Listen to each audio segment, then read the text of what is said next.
पूरव झा ने उर्फी जावेद को चुगली आंटी कहा है और ट्रेटर्स का फिनाले देखने के बाद कहा कि अरे शिट, ये तो मामला ही कुछ और निकला पूरे का पूरा। अब जाके शायद पूरव झा को समझ में आया कि खेल हुआ कहाँ था। करण जौहर के रियलिटी शो द ट्रेटर्स को ऑडियंस ने खूब प्यार दिया और इतना प्यार के फिनाले होने के बाद भी चर्चा खत्म नहीं हो रही और सीजन 2 भी अनाउंसमेंट हो चुका है। जी हाँ, ये शो उर्फी जावेद और निकिता लूथर ने जीत तो लिया, लेकिन पूरव झा जो डे 1 से ट्रेटर थे उनके जीतने के काफ़ी चांसेस भी थे। लोगों ने खूब उनके गेम की तारीफ भी की, लेकिन आखिर में अपनी एक गलती की वजह से इविक्ट हो गए। हालांकि अपनी तो हार का दुख तो उन्हें था, लेकिन उर्फी की जीत से खुश भी थी। लेकिन जब द ट्रेटर्स के फिनाले एपिसोड टेलीकास्ट हुआ तो उसने पूरव झा की आंखें खोलकर रख दी। उन्हें एहसास हुआ कि जिसकी जीत के लिए वो बहुत खुश हो रहे थे, उसी की प्लानिंग के साथ उनका शो से सफाया कर दिया गया था। जी हाँ, पहले हर्ष गुजराल को साथ में लिया गया, पूरव झा को निकाला गया और बाद में हर्ष के साथ भी वही हुआ। एक इंटरव्यू में पूरव झा ने अपने इवेक्शन पर बात की। उन्होंने बताया कि जब द ट्रेटर्स के फिनाले में उन पर शक की सुई आई तो उन्होंने खुद को डिफेंड नहीं किया, क्योंकि वो काफ़ी तंग आ चुके थे।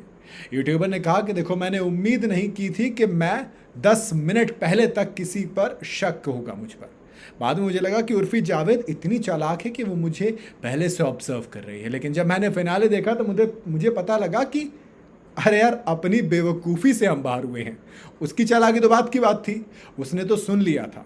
जी हाँ, पूरव झा ने बताया कि फिनाले देखने के बाद मुझे एहसास हुआ कि क्या ही स्ट्रैटेजी थी, उर्फी के पास क्या ही दिमाग है। पहले उसने मुझसे कहा कि उसे सपने में दिखा कि पूरव ट्रेटर है। उस वक्त मैंने उससे कहा कि तुम बाबा उर्फी क्यों नहीं बन जाती हो, तुम्हें ऊपर वाला सब कुछ बता ही रहा है। मतलब ये हुआ था ना, लेकिन हालांकि ये बात पहले कही थी, जो सही बात है। आखिरी एपिसोड में जब पूरव और हर्ष बात करे तब उर्फी ने सुना था। पूरव झा ने आगे बताया कि उस वक्त एलिमिनेशन के टाइम उन्हें खुद पर बहुत गुस्सा आया कि उन्होंने फिनाले में ऐसी क्या गलती कर दी। यूट्यूबर ने कहा कि एक्चुअल में समझ में नहीं आ रहा था ना।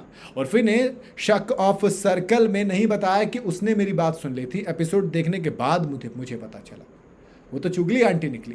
अगर उसने शक ऑफ सर्कल ऑफ शक में बताया होता तो मुझे मेरे इविक्शन फेयर लगता, लेकिन उसने फिनाले के लिए पूरी स्ट्रैटेजी बनाई थी। एक्चुअल में ये एक अच्छी स्ट्रैटेजी थी। आप चाहते तो आराम से बोल सकते थे कि पूरव ट्रेटर है, हर्ष ट्रेटर है, तो उसमें फिर वो कुछ ट्विस्ट आ जाता, वो किसी नए ट्रेटर को चूज कर सकते थे, कुछ ना कुछ हो सकता था।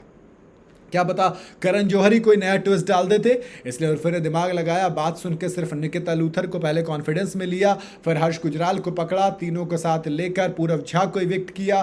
फिर सुधांशु मतलब जन्नत का मर्डर हो गया था, सुधांशु बचे थे, तो तीनों ऑलरेडी हर्ष तो था ही उसकी साइड।